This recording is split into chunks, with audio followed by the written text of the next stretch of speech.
Hey LAshX pros, Mandy Jacobellis here with LAshX, and you're joining us for our Lash Excel series, a business series for lash artists. Today we wanted to focus on time management, whether you have a front desk team that helps you out or you're your own booker for your own business. We wanted to talk about how to maximize your schedule and profits, but also stay on track for time so you're not stressing yourself out.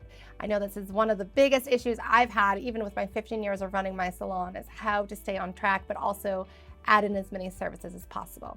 So to help me out with this one, I actually interviewed Melissa, who is my executive assistant, and she is the heart of Makeup Mandy. She basically is in charge of keeping all of us stylists on track and all the clients happy, and she does a phenomenal job. So I wanted to ask her some tips and tricks from her end of what helps her keep everybody happy and on schedule, and this is what she told me. First thing she said is she asks the client when they book for the service how many lashes they've lost. A lot of times when clients book a lash fill, they'll say it's a mini fill or a touch-up, and then they come in and we have one lash extension left.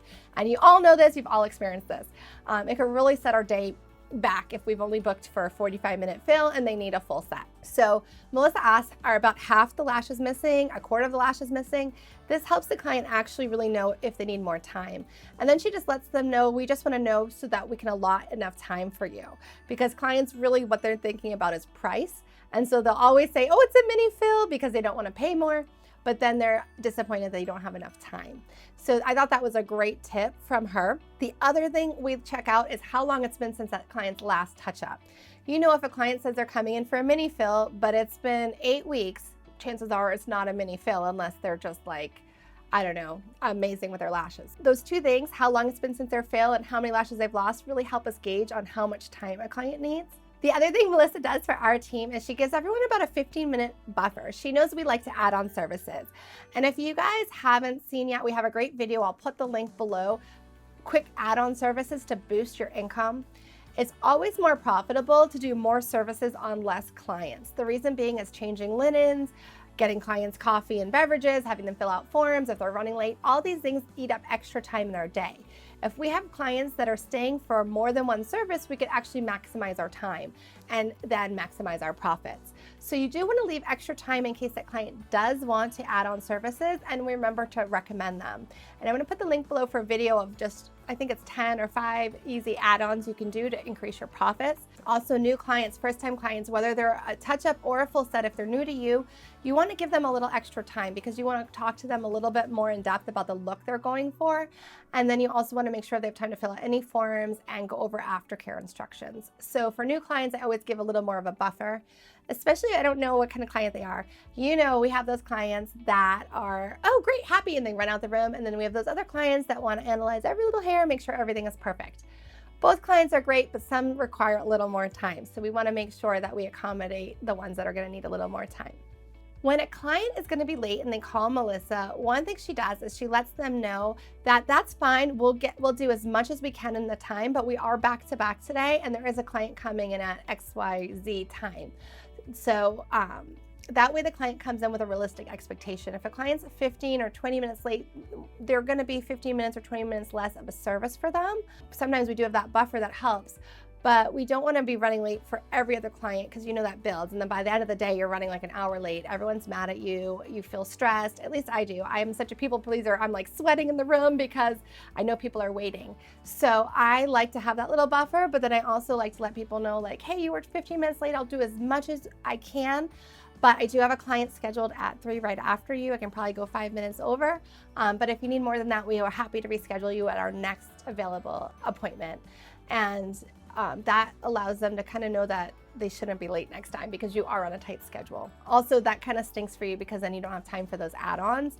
So really trying to get clients to be on time is great, just so you have more flexibility with add-ons. One thing I do always do is pick someone that is in pain. If someone ever calls and says something's uncomfortable, they have a big gap and they have a big event, or there's a lash poking, I always try to accommodate those people. And so by having those little breaks throughout the day or little 15-minute windows, it allows me to have a little more flexibility. I would never want to tell someone that's uncomfortable or in pain that they have to wait till next week to get in. That to me is unacceptable. So I'll either come in early for them, I'll stay late for them, or we fit them in a window somewhere, but I make sure I get to them that same day if someone calls with something. And usually it doesn't happen very often, but there are those rare occasions where there's a lash loose and someone's getting poked and you don't want them to try to rip it off themselves. And so I like to be able to get them in as soon as possible. Overall, you'll get to know your clients and you'll get to gauge them. You'll know which ones take a little more time, which ones are faster, who's gonna come with super clean lashes, who's gonna come with all gunk in there. And as much as you try to educate them, you'll just kind of know who needs how much time. If they're usually a little bit late, like always 5 minutes, then you can kind of prepare for that. Melissa, sometimes if I'm running late or chatting or going over, she'll give me a little wave or knock on the window, and it helps me know like, hey, you're running a little bit over. But overall, I think you guys will get the hang of timing. If you don't have a front desk team, it's a little bit more challenging. So for those of you that work by yourselves and have to manage your schedule and do the services, you can't be answering calls while you're in the room doing a service. So some tips that Melissa and I came up with were texting, having an app like Grasshopper where clients can text you. So it's not your personal cell, but they can text you while you're in a service, and maybe it goes to an Apple Watch. So you can see what's going on while you're in with a client. The other thing is having an app. Apps are great where people can book online, they can confirm their service online, maybe they'll get an automatic email reminder. You could even set up automatic aftercare instructions that go right to the client. One of our accounts sends our video with how to clean the lashes automatically to every one of their customers after they come in. All these little automations will really save you personally time, so you have more time in the room with clients and can maximize your profits while still bringing in new business and answering calls. The other thing that might be great is have little breaks throughout your day, so you could return phone calls, clients that are maybe trying to get in that day or book for the next day, and return anyone's calls that needs actual phone call. The last thing I want to talk about is cancellation policy. And there's lots of controversy about this because we are people pleasers. We're in the service industry. We want to make sure all of our clients are always happy. However, you need a cancellation policy. Without a cancellation policy, clients don't really realize that they're taking money out of your pocket and away from your business and maybe your other employees, and they don't really realize that your time is your money. So a cancellation policy helps people learn that your time is your money and that you might have other clients trying to get in. They're taking time away from them as well if you're on a wait list, especially around holidays or busy seasons. But I recommend always having a cancellation policy.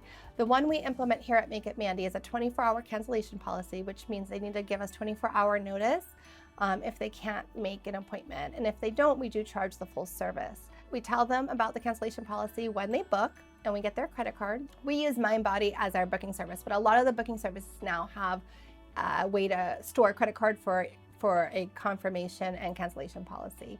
So you would take their credit card, it's encrypted, it's safe, and you would explain to them the cancellation policy. And if for any reason they do need to cancel, they need to give you 24-hour notice, so hopefully you could bring someone up from that wait list.